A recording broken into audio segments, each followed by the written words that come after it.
forma un parte por aquel que le da facilidad a un delincuente. Bueno, así está proyectado el escenario de Código País esta noche. Antonio, buenas noches. Buenas noches, ¿cómo te va? Ya vamos a hablar de las entrevistas que realizaste en estos últimos días, testimonios fundamentales para comprender la esencia del tema que les proponemos hoy y que es de vital importancia para todos los uruguayos. Pero vamos a comenzar por decirles que una encuesta de opinión pública sobre corrupción que fue realizada por el Instituto de Ciencia Política para Uruguay Transparente reveló lo siguiente. Presten atención. En una escala de 1 a 10, 1 es... cero corrupción, 10 es el máximo. Está en primer lugar la AUF, Asociación Uruguaya de Fútbol, con 8.5 por puntaje, la aduana con 8 y la policía con 7 puntos. En una escala de 1 a 10, repito, la policía 7. El estudio se va a conocer próximamente. Sí, la verdad que es una novedad que estamos dando acá en Código País. Bueno, pero vamos a entrar de lleno en este tema porque nos propusimos investigar cómo un policía llega a cruzar esa línea, a convertirse en corrupto. ¿Qué es lo que lo lleva a traspasar esa frontera? Y un día de mañana está con el uniforme y de tarde está con las esposas puestas. Así es. Vamos a recordar, para meternos en un poco de contexto, casos sonados que tienen que ver con corrupción policial.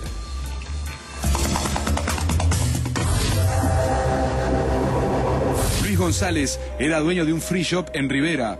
Fue encontrado muerto en un aljibe en 1993.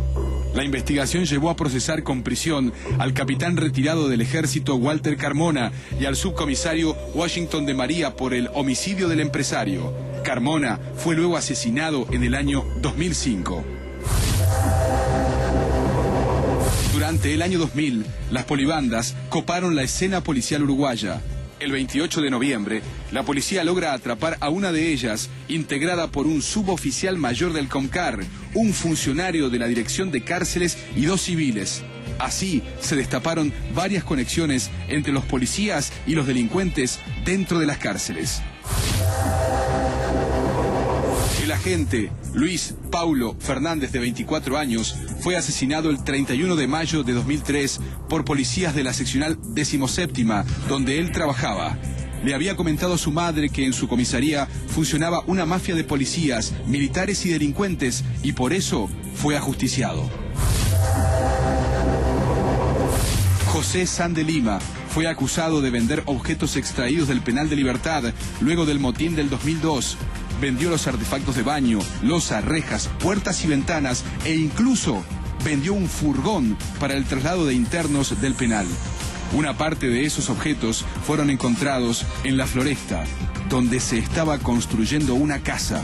Fue procesado con prisión por el delito de peculado.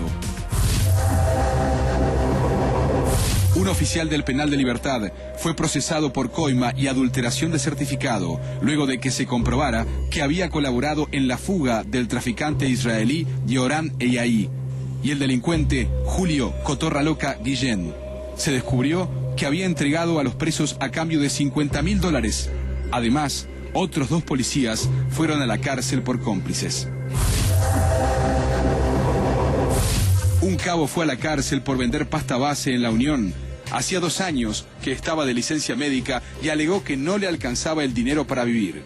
Durante su detención fue filmado con cámara oculta por otros policías. Fue catalogado como uno de los peores casos de corrupción policial comprobados en el departamento. El comisario de San Carlos, Miguel Graña, el encargado de la brigada de hurtos y rapiñas de la misma comisaría, José Peña, y 2 agentes, entre ellos una mujer, fueron procesados por recibir coimas de un grupo de narcotraficantes que operaban en la zona. 2 policías y otro ex agente fueron detenidos cuando intentaban cometer un asalto en una empresa metalúrgica. La banda actuaba con chalecos antibalas de la policía y huía de los lugares usando, en algunos casos, móviles policiales. Por rapiña especialmente agravada y 2 delitos de lesiones personales, fueron a la cárcel un policía y un ex militar que asaltaron a una funcionaria de un supermercado y el agente que la acompañaba. El hecho ocurrió en la ciudad de Pan de Azúcar.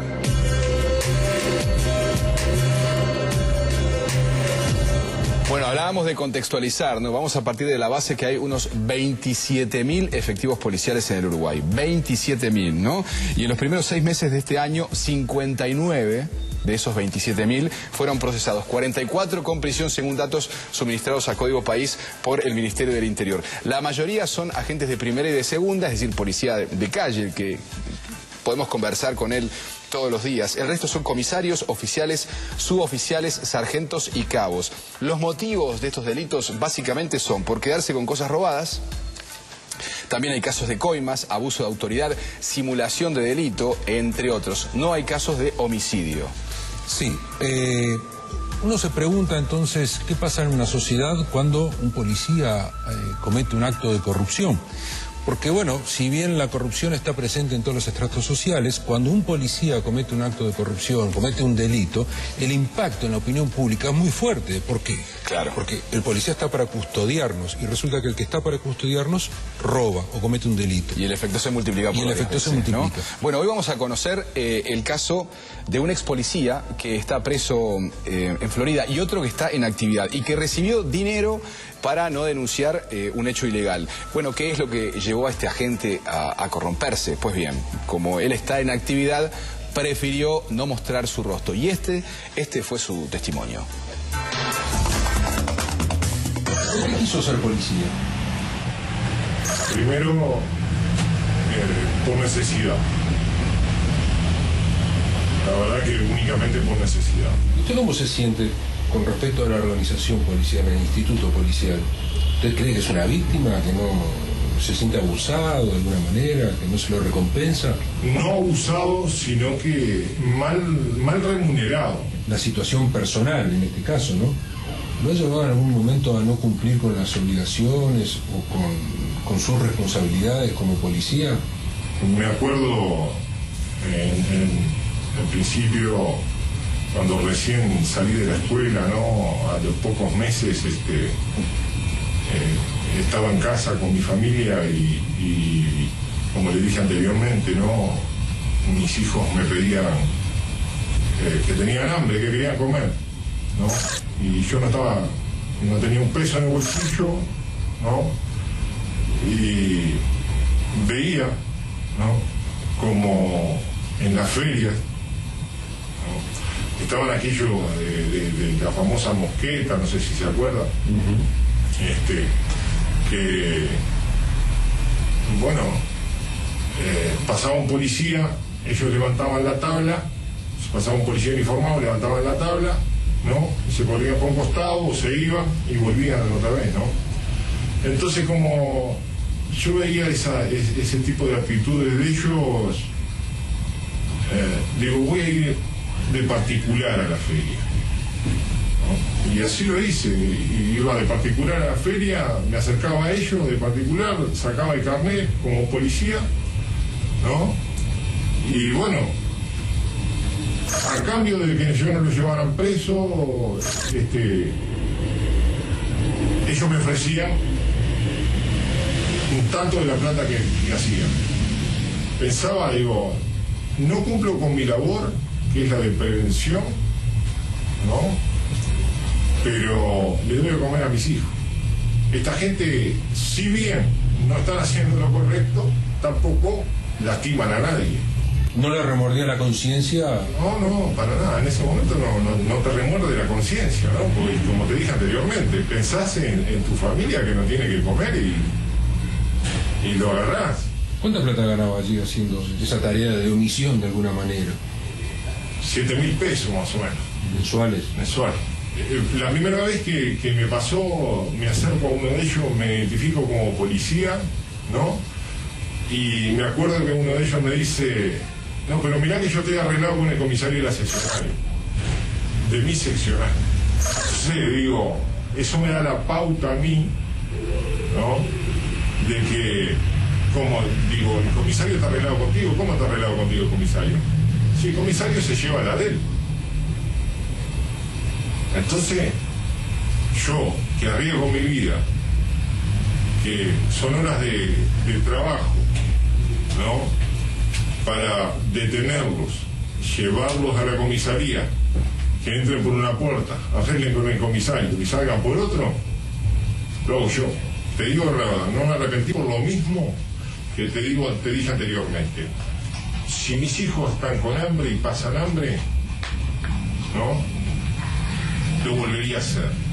¿Y alguna vez pensaste o te pasó por la cabeza, o lo hiciste quizás? ¿Cruzaste la frontera y hiciste un delito mayor? ¿O pensaste cometer un delito mayor? Lo pensé, pensando sí. ¿Y por qué no lo hiciste? Porque pienso que si me agarran, preso no voy. Explícamelo, si te agarran preso no vas. Si me agarran, yo preso no voy. ¿Te matás? Sí. Tú seguís siendo policía hoy. Yo sigo siendo policía.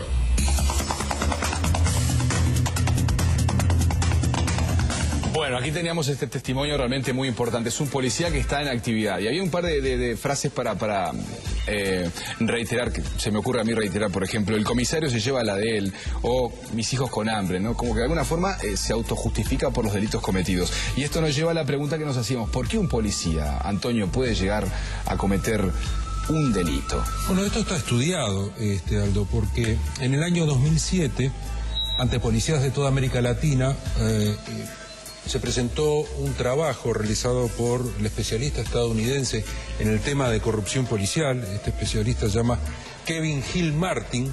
Sí. Y ese trabajo busca responder a este interrogante que nos hacemos todos, en realidad. Y lo vamos a ver ahora. Vamos a verlo. Este estudio habla de 4 etapas por las que atraviesa el policía hasta llegar a cometer un delito. Primero, se siente victimizado. El policía se ve afectado por la falta de reconocimiento a su trabajo. No cree en sus superiores ni en los cambios que prometen. El conflicto se traslada a su familia. Segundo, comienzan a cometer actos de omisión. Eluden sus responsabilidades, buscan excusas y la complicidad de algunos compañeros. Tercero, realizan actos administrativos.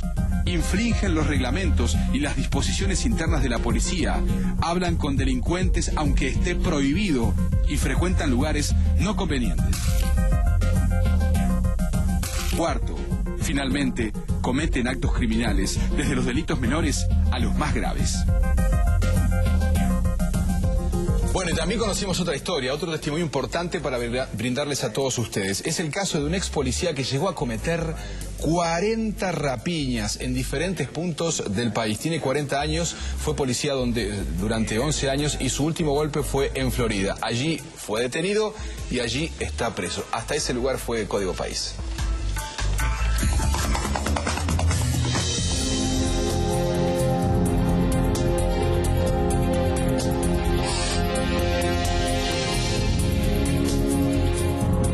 Hace 11 años era policía, hasta que comenzó a delinquir. Hoy está preso. ¿Qué fue lo que llevó a este hombre a cruzar esa línea? Para saberlo vinimos hasta Florida, a la cárcel departamental, para conocer la historia de Pablo.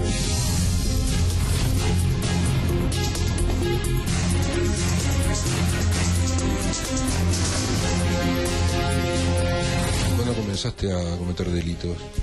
Ya llevaba cerca de 10 años en la policía cuando bueno, mi vida tuvo un vuelco. Mi situación era jodida, digamos. Vivía en una casa muy precaria.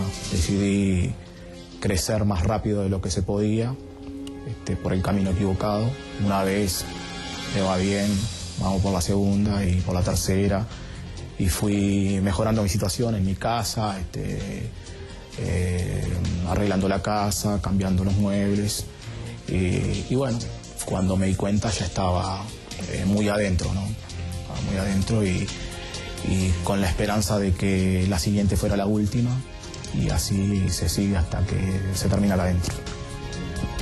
O sea, tú cruzaste la línea y eras consciente que habías cruzado esa línea. Por supuesto, ¿no? ¿Y cada vez que cometías un delito pensabas que era el último? Y siempre, ¿no? Es que uno cree de que con esta se termina y después a la semana está de vuelta o al mes está en otra Y la verdadera conciencia uno la toma cuando le cierran la reja de frente, ¿no? El hecho de ser policía me daba la oportunidad de disfrazar ante mi familia la real situación. ¿Y nunca tuviste miedo que te descubrieran? El miedo siempre está. ¿O que te delaten? El miedo siempre está. Nosotros en la guantera del auto teníamos 2 rollos de papel higiénico, porque los nervios que se vive y el miedo llevan a que uno llegue a sentir la necesidad de ir al baño urgente, porque es mentira eso de que el hecho de portar un arma y de encarar a una persona, amenazarla y todas esas cosas se vive con naturalidad. Es mentira. El que lo dice está mintiendo. Cada enfrentamiento es una aventura nueva porque uno sabe de que la vida de uno está pendiendo de la actitud que tome la víctima, ¿no? Entonces es muy difícil, es muy difícil. Y además tú lo hiciste armado, ¿sí? ¿Ibas con tu arma de reglamento? Con el arma de reglamento. Sí. La corrupción no pasa por salir con un arma a rapiñar, ¿no? La corrupción pasa por aquel que transforma un parte, por aquel que le da facilidad a un delincuente o le aporta la oportunidad de poder zafar, digamos, a la justicia. Eso es corrupción, ¿no? Y eso se puede encontrar en aquella época, ahora, y va a seguir existiendo, ¿no? Volviendo un poco a los delitos que cometiste, ¿tú crees que te fue más fácil por el hecho de ser policía o eso no pesaba? Claro, eso pesa, ¿no? Pesa porque hay mañas de la calle que el policía las conoce. Lo peor, uno lo empieza a conocer después que está acá, ¿no? Y uno empieza a tomar conciencia después que está acá y mira el techo, las rejas, ahí uno empieza a tomar conciencia del daño que causó, empieza a tomar conciencia de lo que es para la víctima enfrentarse a un tipo que está armado, que lo despoja de sus propiedades. Siempre digo que no quisiera estar de ese lado, ¿no?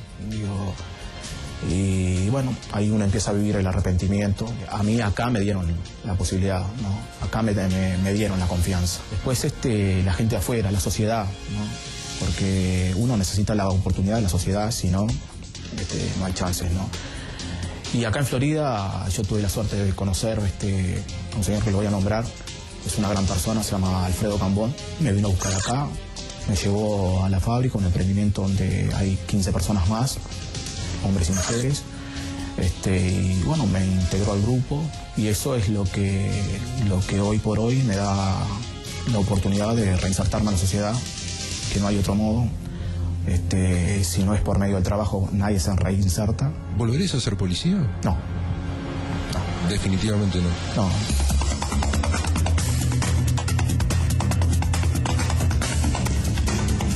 Bueno, ¿a qué cárcel van los policías? Preguntan muchos de ustedes. ¿No hay espacios especiales en ocasiones para los policías que son procesados con prisión? Por ejemplo, en el CONCAR, en lugar aparte. En lugar aparte, pero en este caso él estuvo...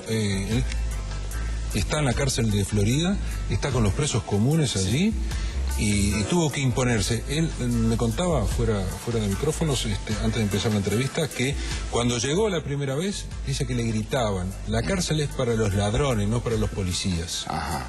Y él tuvo que enfrentar esa situación. Hoy es el preso más viejo que hay en la cárcel de Florida. Y también contaba que los mayores problemas son con los delincuentes jóvenes, ¿no? Que son más alterables. Bueno, pero el tema está en la opinión pública en forma constante, ¿no? Y queríamos hacer referencia que el año pasado, en la llamada Operación Medusa, la policía desbarató una banda que hacía figurar mercadería en tránsito, la depositaba en la zona franca como que era exportada desde el país, pero en realidad la introducían en forma ilegal en la plaza local. Por este caso, varios aduaneros fueron procesados.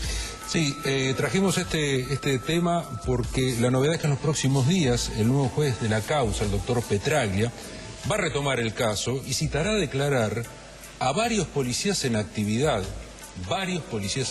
que podrían estar comprometidos en la maniobra a raíz de las escuchas telefónicas que se hicieron cuando se investigó esta causa. Así que estos números que estamos hablando de corrupción policial pueden incrementarse. Y hay algún otro vinculado al narcotráfico también. Bueno, muy bien. Amigas y amigos, en instantes en Código País vamos a estar con Laura Raffo a propósito de la evolución del dólar, que ha bajado mucho. Alfonso Leza con el análisis de la escena política uruguaya. Y con nosotros en vivo, en segundos nada más, después de la pausa comercial, Pablo Mieres, el líder del Partido Independiente, con su programa de gobierno bajo el brazo, la cuarta fuerza política, que va por más.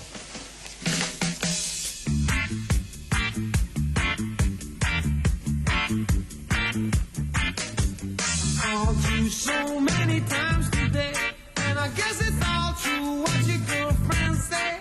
You don't.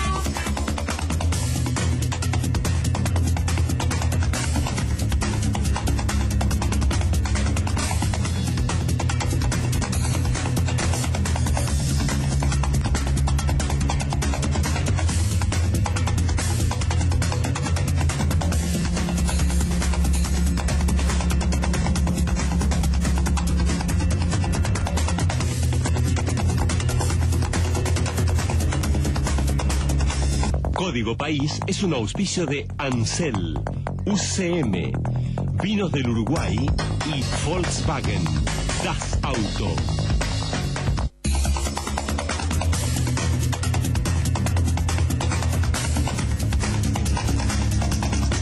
Le damos la bienvenida a Pablo Mieres, al doctor Pablo Mieres, líder del Partido Independiente. Bienvenido a Código País otra vez. Muchas gracias. Quiero comentarles rápidamente que hoy ya está pronto para hacer su trabajo y decirles a ustedes que todos sus mensajes, todos los SMS que lleguen a Código País van a ser entregados después a nuestro invitado de esta noche.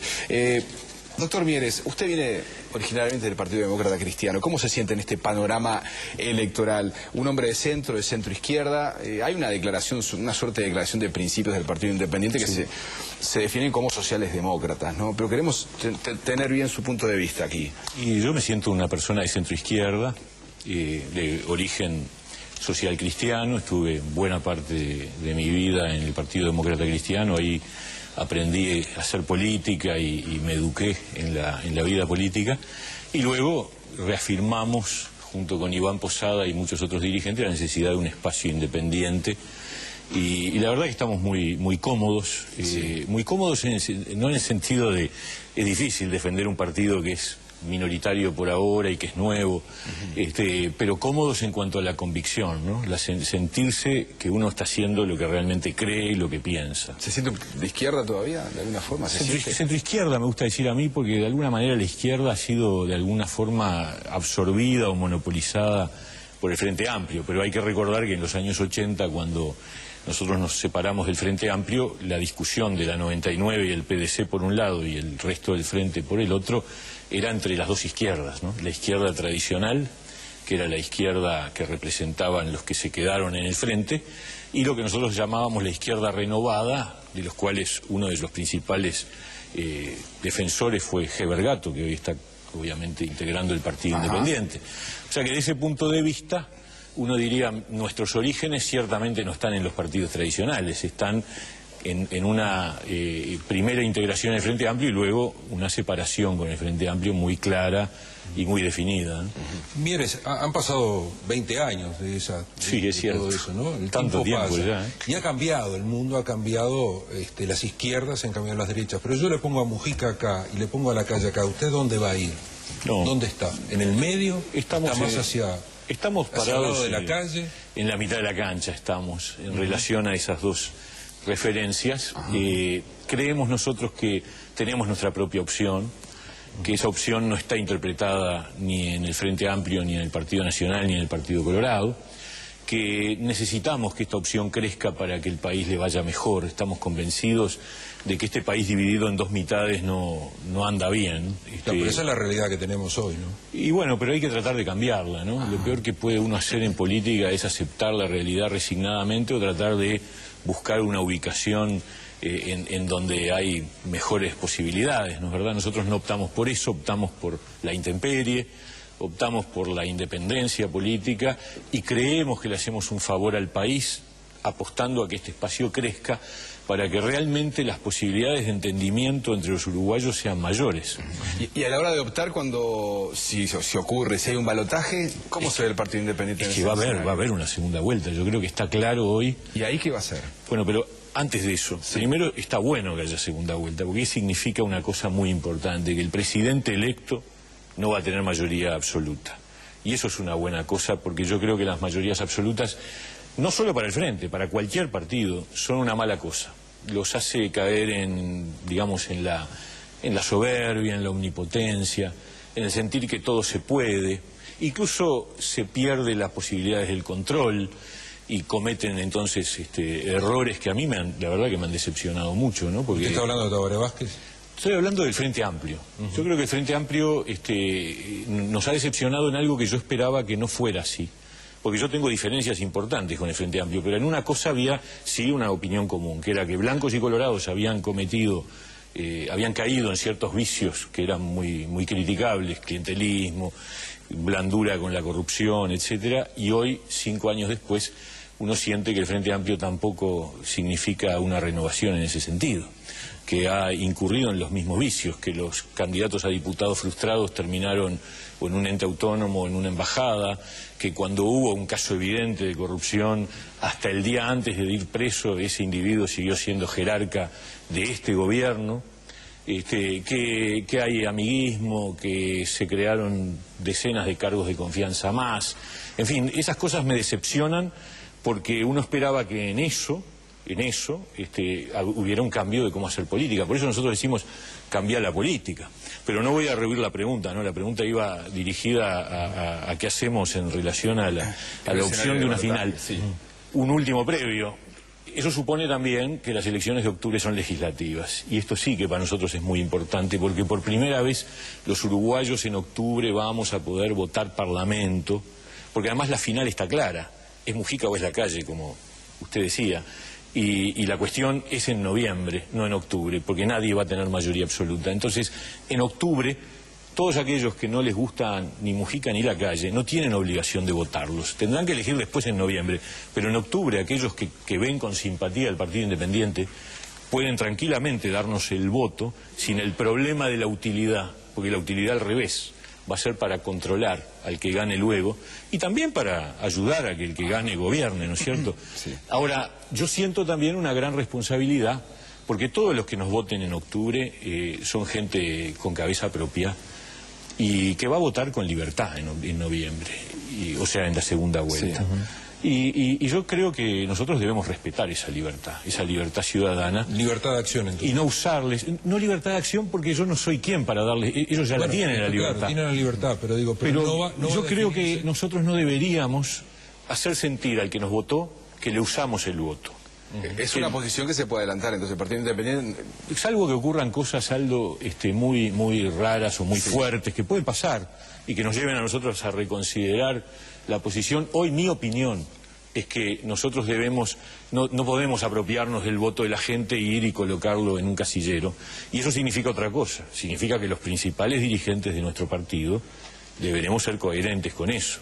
Porque de nada sirve decir, mire, el partido no se vuelca, si nosotros mismos luego hacemos gestos de un lado o del otro. O sea que eso va a ser un tema complicado, porque un dirigente, yo siento como dirigente político que uno tiene la responsabilidad de decirle a la gente lo que piensa, pero también tengo la responsabilidad de no defraudar a mis votantes y de darles garantías de que no les vamos a usar el voto en ningún sentido. Bien, que queda clara la posición entonces, no se puede adelantar entonces de aquí en más. Pero por ahí voy. Por ahí viene el Partido Independiente entonces. ¿Usted cree que podrá reunir los votos de aquellas personas dentro del Frente Amplio que no quieren votar a Mujica y dentro del Partido Nacional que no quieren votar a Lacalle como candidatos a la presidencia? ¿Se puede dar eso? Y se debería dar. O sea, yo aspiro a que esa gente, en la medida que crea que lo nuestro es una opción válida, no por descarte, sino por convicción de que la propuesta del Partido Independiente es una propuesta atendible, buena, positiva, que nos acompañen, porque yo creo que la fortaleza del Partido Independiente es una garantía para el próximo periodo de gobierno, que no va a ser fácil, porque el que gane, sea Mujica o sea Lacalle, se va a enfrentar a un país distinto al del 2005. Va a ser un país más complicado, un país con un déficit fiscal muy abultado, con una situación no de crecimiento, en todo caso saliendo de una situación difícil, sin mayoría propia. Entonces, que el Partido Independiente sea fuerte, yo creo que es una garantía para el buen funcionamiento de la democracia. Y además, sin mayoría absoluta, vamos a reivindicar la importancia del Parlamento, que yo creo que es el buque insignia de la democracia. El Parlamento en este periodo de gobierno ha decaído, porque es lógico, cuando hay mayoría absoluta, los acuerdos se arreglan antes, y el Parlamento pasa a ser un ámbito de convalidación. Deja de tener capacidad de control, deja de ser un lugar de debate, y deja de ser un lugar de acuerdos y de consensos. Y esas tres funciones, yo aspiro a que en el 2010 las recupere un Parlamento más fuerte, más digno, con mayor nivel de diálogo y con mayor peso político por el bien de nuestra democracia. Mires, del Frente Amplio, ¿lo han tentado en este tiempo a regresar a las filas, a volver al Frente Amplio, a estar allí? Yo creo que ya tienen muy claro que nosotros... Nadie ha hablado, ni siquiera informalmente. Yo creo que ha habido una actitud de respeto que yo valoro mucho de los tres partidos, en el sentido de reconocer nuestro lugar y nuestra posición, y no ha habido planteamientos de ese tipo, y me parece bien que no los haya, porque en definitiva cada uno tiene sus propias convicciones y el respeto al lugar de cada uno es un valor. Yo creo que la política uruguaya tiene muchos defectos, ¿no? Recién hablábamos de unos cuantos de ellos, pero también tiene virtudes, y una de las virtudes es que existe una cultura política que espero que esta campaña electoral, que pinta un poquito dura, no la desvirtúe, no lo tire por el costado. Ese es un tema también para tocar con usted, el tema de la dureza de la campaña, pero se está hablando de gobiernos de coalición, ya lo ha dicho Mujica, lo ha dicho Lacalle. ¿El Partido Independiente se sumaría a un gobierno de coalición? Y yo creo que no es un fin en sí mismo. Depende de para qué. Ajá. ¿Cuáles serían las condiciones? Y bueno, ahí están, en las propuestas. Es decir, yo y el partido podemos acompañar un gobierno si las orientaciones generales, el rumbo, va en sintonía con las cosas que nosotros estamos planteando allí, que tienen que ver, a mi modo de ver, con tres grandes objetivos. Claro, uno no puede desarrollar el programa, pero básicamente yo creo que hay una cosa que es recuperar el bienestar social perdido. Este país supo tener una vida social mejor, integrada, más cercana, con mayor confianza, y eso supone trabajar en tres cosas fundamentales: educación, políticas sociales con un sentido de dignificación de los beneficiarios, y seguridad, recuperación de la seguridad pública. Esas tres cosas van juntas. De hecho, la crisis de la integración social es lo que hoy genera la crisis de la seguridad, y es cierto que eso es así, pero también es cierto que no podemos esperar a recuperar la integración social para tener seguridad, que es un poco lo que uno le critica a este gobierno. De alguna manera el gobierno dice, bueno, miren, esto se arregla el día que no haya más pobres. Bueno, falta mucho, ¿no? Entre tanto la gente la pasa complicada. Entonces, estos tres temas son los del primer objetivo. El segundo objetivo es lograr un proceso de crecimiento económico sostenido en el tiempo. Políticas macroeconómicas, una inserción internacional clara, definida, precisa, que supone esclarecer nuestra posición con respecto al Mercosur. A mí me parece, la verdad me parece muy malo que el Uruguay, cada vez que va a una reunión del Mercosur, vaya y proteste, bien, pero ahí queda. ¿TLC con Estados Unidos, por ejemplo? Y yo creo que debió haberse hecho. Debió haberse hecho. El presidente de la República estaba convencido, lo que pasa es que al final se frenó. Ajá. Y ahora lamento mucho que importantes dirigentes del Frente Amplio que impulsaron la idea del TLC hoy dicen que no estaban de acuerdo. No entiendo mucho esos cambios de posición. Aquí en el programa dice que no es indispensable tener un TLC con Estados Unidos. No es indispensable, pero esta es una buena alternativa. O sea, no es que nosotros dependamos del TLC con Estados Unidos para sobrevivir, pero las oportunidades de expandir nuestro comercio. O sea, este es un país chico, que por lo tanto no tiene su futuro en función del mercado interno. Las oportunidades de nuestro país dependen de su potencial exportador. Y para eso hay que abrir mercados en todas partes del mundo. Y si Estados Unidos, que es un mercado de primer nivel, estuviera disponible, hay que aprovecharlo. Permítame, ¿iría a visitar a Lula usted con Iván Posada? Nosotros podemos visitar a todo el mundo. Lo que pasa es que lo que no me gusta es esa actitud medio subordinada, ¿no? ¿A qué se refiere con subordinada? Y esta cosa de Mujica de reconocerle a Lula una suerte... Es una cosa contradictoria. La semana pasada el gobierno uruguayo cuestiona al Mercosur y dice esto no anda, no sé qué. el país más importante y el principal responsable del Mercosur es Brasil y en particular Lula. Y a la semana siguiente va la fórmula poco menos que a pedirle ayuda, a Lula. A mí me parece, la verdad, no me gusta nada, no me siento representado, por supuesto, en esas posturas. Quiero un país que se pare firme frente a lo que hoy es un Mercosur que nos embreta, que nos cierra las oportunidades de desarrollo y que no da nada a cambio. Y un país chico que protesta una vez y no hace nada, que protesta 2 veces y no hace nada, y pasan 3 años y sigue protestando, y solo protesta, no es creíble. ¿Qué hay que hacer entonces, por ejemplo? Hay que estar dispuesto a arriesgar, hay que estar dispuesto a arriesgar. Hay que estar dispuesto, porque el Mercosur sin Uruguay es un problema, ¿eh? Sí. O sea, nos vamos del Mercosur. No, del barrio. No, hay muchas alternativas intermedias. Uno puede amenazar, puede señalar que está estudiando, por ejemplo, ir hacia una modalidad de integración similar a la de Chile, de Estado asociado. Chile mantiene ahí una relación. Dar un paso atrás. Podría ser aflojar las. Pero yo creo que antes de eso cambiarían las cosas. Porque estas cosas también son cuestiones de llevar adelante iniciativas con energía. Sí, Mieres, por supuesto. Le vuelvo a preguntar sobre posiciones políticas. ¿Cómo no? ¿Qué postura va a tomar el Partido Independiente con respecto a los 2 plebiscitos que vamos a tener en las elecciones de octubre? Estoy hablando del que anula la ley de caducidad y aquel que habilita el voto epistolar a los uruguayos que están fuera del país. El partido todavía no ha tomado posición, eso lo va a hacer en septiembre en una junta federal que tendremos a esos efectos específicamente. ¿Y usted qué piensa? Yo les puedo adelantar cuál es mi opinión. En el caso de la ley de caducidad, de la anulación de la ley de caducidad, ustedes saben bien, yo estuve en contra de la ley de caducidad, voté verde, junté firmas para votar verde. Me pareció una muy mala solución, una ley que no tomó en cuenta principios que yo creo que son muy caros, pero perdimos el referéndum y esa ley funcionó durante 20 años y jurídicamente. Y esto es un análisis jurídico. Les puedo decir una cosa. Yo escribí un artículo hace 3 años cuando empezaron a juntar firmas por la anulación. Salió en El Observador. Yo escribía en El Observador en esa época. Diciendo, el título del artículo era anular la caducidad es imposible. Y desarrollaba un razonamiento de por qué jurídicamente era imposible. Y en ese momento, un jerarca del gobierno me llamó para felicitarme y para decirme, esta es la posición del gobierno. Después el gobierno cambió. O sea que le dijeron que esa es la posición del gobierno y después... Sí, eso lo no puedo va a decir asegurar. Sí, la ministra de Defensa de aquella época, Susana Berruti, ¿cómo no? Porque en ese momento el gobierno del Frente Amplio estaba en contra de la anulación. Después, yo creo que las cosas fueron derivando. Mujica firmó, y atrás de eso Astori dijo que él no firmaba, pero si había que votar iba a votar a favor de la anulación, y Tabaré el día antes de entregar la firma anunció que estaba de acuerdo, pero en sus orígenes esto es jurídicamente un disparate.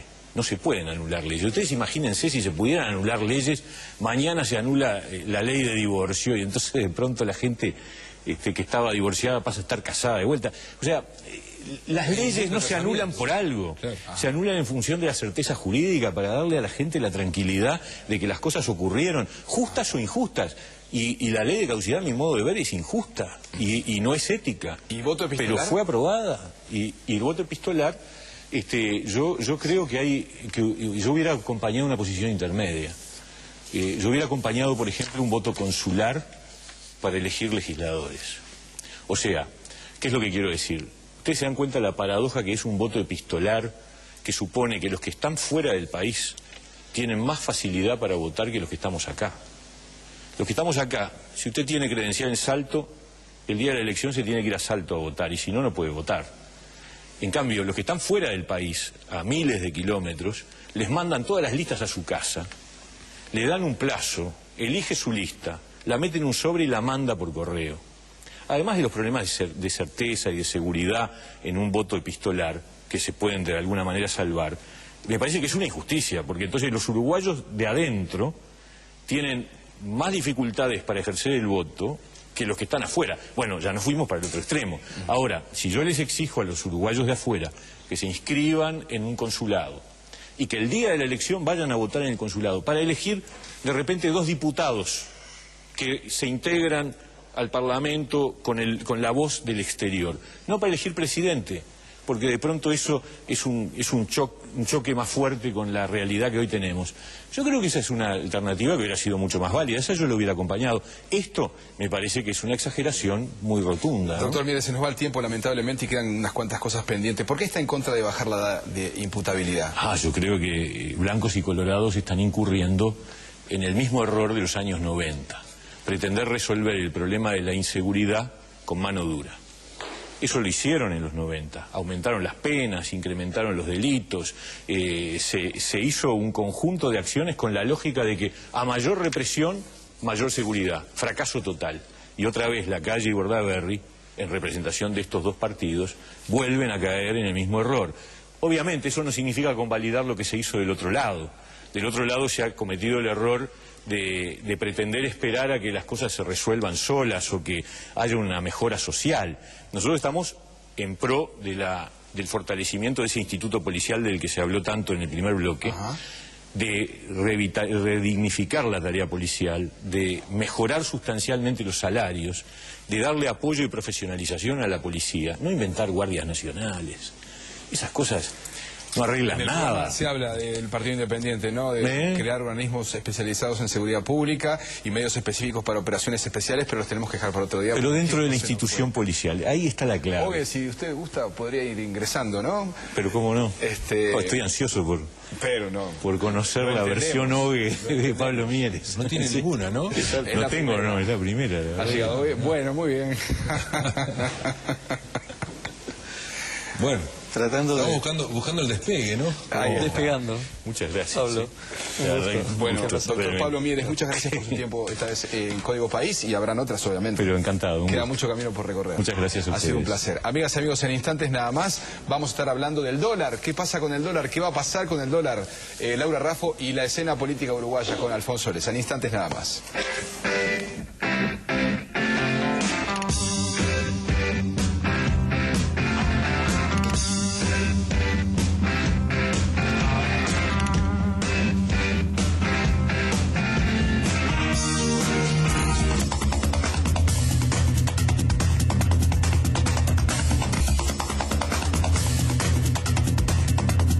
Presenta Asociación Española. Cada día más, cada día mejor. Laura, buenas noches. Buenas noches, Aldo. ¿Cómo estás? Bien, ¿y tú? Muy bien. ¿Cómo te lleva el tema del dólar? Porque está bajando, el Banco Central sale a comprarlo. ¿Cómo se explica todo este escenario? ¿Qué está pasando? Es uno de los temas recurrentes tanto en la Citi como en las reuniones de empresarios, sobre todo en las reuniones de empresarios exportadores. Hoy el dólar cerró, el dólar interbancario, 23,052 pesos. Esto representa una caída de 1,3% respecto al miércoles de la semana pasada. Un 1,3% en tan solo una semana. Sí. Pero de todas maneras tenemos que poner esta caída reciente del dólar en perspectiva, porque hace exactamente un año atrás el dólar se encontraba mucho más débil aún. Traje una gráfica para que veamos juntos. Bien. Donde ponemos en perspectiva el fenómeno. Como ustedes pueden ver allí, en agosto del 2008 el dólar estaba cotizando apenas por encima de los 19 pesos. Fue aquel momento que todo el mundo decía, esto va a seguir bajando, ¿qué va a pasar? Luego empieza a recuperarse el dólar, llega un pico en diciembre donde cotiza a 24 pesos y medio por dólar y empieza a debilitarse nuevamente en enero, llega a 22,7 y sigue el año fluctuando y llegamos a este mínimo de 23,052 que recién comentábamos. ¿Y por qué está bajando el dólar? ¿Cuál es la respuesta que hay a esto? Estoy hablando con varios operadores de mercado y también con el director ejecutivo de la Asociación de Bancos del Uruguay, con Julio de Brum, y él lo que me señalaba es que la verdadera causa de todo esto es la política que está tomando Estados Unidos para lograr una reactivación económica. Y la política de base que ha tomado Estados Unidos es bajar las tasas de interés de referencia. Hace 2 años atrás, la tasa de interés, para que ustedes tengan una idea, de referencia en Estados Unidos estaba en 5% y ahora está en 0,5%. ¿Por qué hace esto?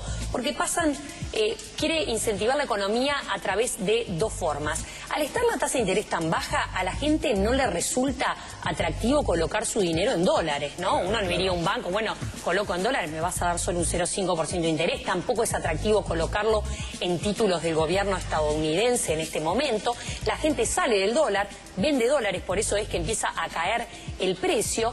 Y al mismo tiempo la gente dice, bueno, ¿y qué alternativa tengo? Y la alternativa empieza a ser, invierte ese dinero en acciones de empresas o en proyectos productivos, y entonces la economía empieza a andar, porque los inversores prefieren arriesgar en eso que le puede llegar a dar más rentabilidad que colocar en dólares. Es difícil que Estados Unidos cambie esta política en el corto plazo. Estados Unidos está apuntando a la recuperación económica, va a seguir con tasas de interés bajas, así que el dólar va a continuar bajando. Y no está bajando solo acá en Uruguay, va a continuar bajando aquí en Uruguay, en el resto del mundo, en Brasil, en Argentina, en todas partes. ¿Y quién se beneficia y quién se perjudica con esta situación del dólar? A ver. Bueno, acá en Uruguay los primeros que pusieron el grito en el cielo, por supuesto, son los exportadores. ¿Qué sucede? Si bien los precios internacionales de las materias que nosotros vendemos al exterior están en un buen momento, ellos reciben sus ingresos en dólares, porque no tiene influencia sobre el precio, es un precio internacional en dólares. Y cuando tienen que pagar sus costos y sus gastos, tienen que afrontar esos costos en pesos. Por ejemplo, los salarios de las personas que trabajan para ellos. Al convertir esos dólares, obtienen menos pesos y, por lo tanto, obtienen menos margen de ganancia y ponen más en riesgo sus operaciones. Otros perjudicados también son aquellas personas que ganan en dólares. Quedan pocas que ganan sueldos en dólares en Uruguay, pero las hay todavía. También hay algunos profesionales independientes que facturan servicios al exterior y cobran en dólares, después tienen que consumir en el mercado uruguayo, los dólares les rinden menos. Esos son los más perjudicados. Bien. Pero también hay beneficiados. Queríamos llegar a eso, ¿no? Como en todo. Una vuelta positiva tenía que tener. Exactamente. Y la vuelta positiva pasa por el lado de la importación y por el lado de que nos aumenta el poder de compra en dólares. Nos rinde más nuestro sueldo en pesos. Queremos ir a comprar, qué sé yo, un artículo, un electrodoméstico. Y bueno, como el precio del electrodoméstico, el importador lo trae en dólares, nosotros vamos a poder adquirir más dólares con nuestro sueldo en pesos y vamos a poder comprar más. Y otro beneficiado es aquel que está endeudado en dólares, que todos los meses tiene que cambiar esos pesos para llegar a pagar la cuota en dólares. Bueno, en este contexto le es mucho más beneficioso, sin duda. ¿La seguimos mañana en Telemundo? La seguimos. Y es el momento ahora, hasta luego, Laura, del análisis político con Alfonso. Bueno, Alfonso, está pasando de todo, ¿eh? Sí, estamos empezando a verle las patas a la sota, se dijera, en materia de campaña, aunque todavía hay cosas que están acomodando en el carro, ¿no? Pero yo quería invitar a ver a la gente, antes de entrar propiamente en el análisis, a ver el siguiente tape. ¿Qué cosas tiene hoy este gobierno y el Frente Amplio de Líber Seregni? A veces pienso que muy poco. ¿Por? Yo espero que haya más esfuerzo, más cosas, porque hay muchas complicaciones. Esta es una campaña electoral que yo en mis 94 años nunca la vi tan rígida, tan agresiva. Y me duele, porque cualquiera que gane vamos a tener que compartir el país entre todos. Bueno, vaya testimonio, ¿no? 94 años, la señora Lili. Una enorme lucidez y unos dichos que sin ningún tipo de duda, que nadie se engañe, lo decíamos el otro día en Telemundo, reflejarían exactamente el pensamiento del general Líber Seregni. Nadie como Lili Lerena, que vivió su vida al lado de él, conocía más al Seregni, que además pasó los últimos años de su vida embarcado en lograr acuerdos de políticas de Estado. ¿Te acuerdas que organizó una serie de encuentros, de eventos con participación de todos los sectores políticos y sociales, tratando de convencer a los uruguayos de la necesidad de hacer políticas de Estado? Y esto que está llamando, ese llamado, esa advertencia que está realizando Lili Lerena, creo que es un llamado que viene a pedir de boca justo cuando empieza el periodo más duro de la campaña electoral, ¿verdad? Porque hay algunos signos de que la campaña puede endurecerse, pero también de que el que juegue a polarizar quizás sea el perdedor. Es una advertencia para el Frente Amplio, directa y claramente, pero también para el sistema político todo. En Uruguay existe una especie de tentación fundacional, lo llamaría yo, ¿no? Es decir, todos los que llegan al gobierno, o muchas veces, creen que empieza todo de vuelta. Esto ha sido muy claro en el caso de la izquierda, del Frente, parecería, incluso no tanto a nivel de algunos dirigentes, pero otros han dicho explícitamente, estuvieron 150 años de gobierno, Partido Nacional y Partido Colorado, no hicieron nada. Esto es, y hablan de refundación. Es un desconocimiento absoluto de la historia del Uruguay, que fue construida básicamente en buena parte por colorados y blancos, con todas sus diferencias, sus peleas, incluso sus guerras civiles. Incluso muchos dirigentes que hoy integran el Frente Amplio estuvieron en los partidos tradicionales. Quiere decir que esa tentación fundacional no es realista. No solo le ha pasado a la izquierda, ha pasado, yo recuerdo, por ejemplo, entre Sanguinetti y Lacalle, en sus dos presidencias, hubo una competencia muy dura en el terreno militar. El gobierno de Lacalle decía que había hecho la reforma militar. Cuando llegó el gobierno de Sanguinetti dijeron que no había habido ninguna reforma, que le iba a hacer el gobierno. Si siempre hay allí una tendencia fundacional que en estos casos ha sido clara. Dejar la marca quizás. Dejar la marca y como que empieza todo de vuelta, pero me parece que esto no es así. Y es de algún modo el mensaje que estaba tratando de pasar Lili Lerena, es decir, ¿qué es lo que pasa? El país, el Uruguay, no se acaba en octubre o en noviembre. El país, al revés, muchas de las cosas más importantes empiezan después. Y recién lo hablaban ustedes con Pablo Mieres, es muy probable que nadie tenga mayoría parlamentaria. Lo cual, en cierta medida, yo comparto también lo que decía Mieres, puede ser sano en la medida que obliga a acuerdos y a que nadie pueda mandar por sí solo, sino que necesariamente se busquen entendimientos para lograr esas políticas de Estado por las que hablaba Sereñi. Y en un escenario tan parejo como el que se vislumbra, el que tenga la actitud más constructiva probablemente sea el que gane. Entre otras cosas, ¿por qué?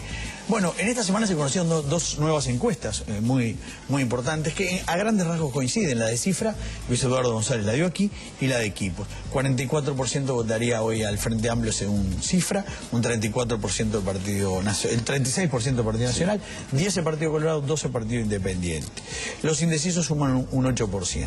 Más o menos en Equipos dijeron lo mismo, 44 el Partido, una diferencia un poco mayor, 44 los Colorados, 34 los blancos, 11 el Partido Colorado, 1 el Partido Independiente, 7 está indeciso. 10 puntos el frente. Se ha dicho, el Partido Nacional ha bajado algún punto, es cierto, es más o menos los puntos que ha subido el Partido Colorado y el Partido Independiente.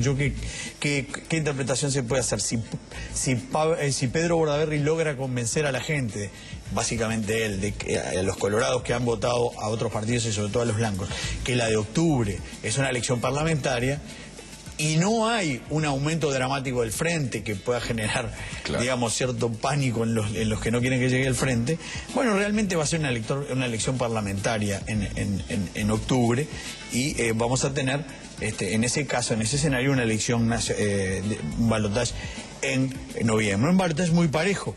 Equipos hizo el ejercicio también, en la encuesta que se dio ayer en Canal 10, de a quién votaría cada uno.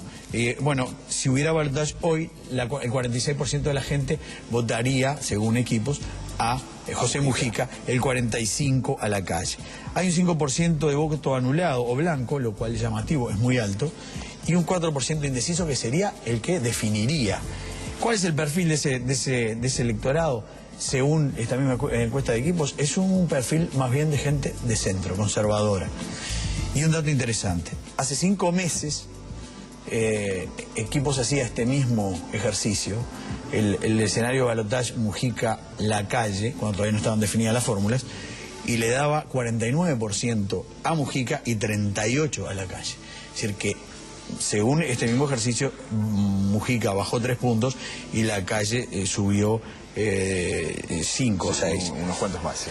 ¿Qué significa todo esto? Bueno, que va a haber probablemente en el escenario de hoy va a haber balotaje, y que ese electorado que va a definir la elección es un electorado más bien de centro, un electorado al cual no se lo va a captar con una campaña polarizada, y eso es lo que de algún modo nos hace pensar que quizás nos salvemos de una campaña extremadamente dura. En estos días hemos visto, lo decíamos en Telemundo el otro día, reiterados gestos de parte de la fórmula Mujica-Astori, que después de unos días de un discurso duro dirigido a la militancia, han realizado, reitero, numerosos gestos girándose al centro, buscando pescar donde está el lago de donde pueden sacar más votos. La pelea por el centro que mencionaste días atrás. La pelea por el centro, es allí donde se va a definir. Y bueno, esto tiene que ver con lo que veíamos hoy en Telemundo, esa visita de Mujica con otro look a Brasilia, acompañado de Astori, el anuncio de que van a ir juntos a Washington, y la reciente visita de Astori a Washington. El Partido Nacional, después de haber empezado muy arriba con aquel abrazo, haber empezado de algún modo ganando esa noche en el acuerdo, ha estado un poco quieto. El ex presidente de Lacalle dijo hoy nosotros todavía no empezamos la campaña. Arrancamos el sábado, dijo. Arrancamos el sábado. Así que la próxima semana empezaremos a ver mejor cuál va a ser realmente el perfil de una campaña que en principio parecería que si se polariza, el que más apueste a polarizar quizás no sea el que gane. Pero bueno, falta mucho. Nos vamos, Alfonso. Es tiempo de cerrar Código País por esta semana. Fue un placer, ¿eh? Un abrazo grande para todos. En 7 días Código País aquí en la tele. Que lo pasen bien.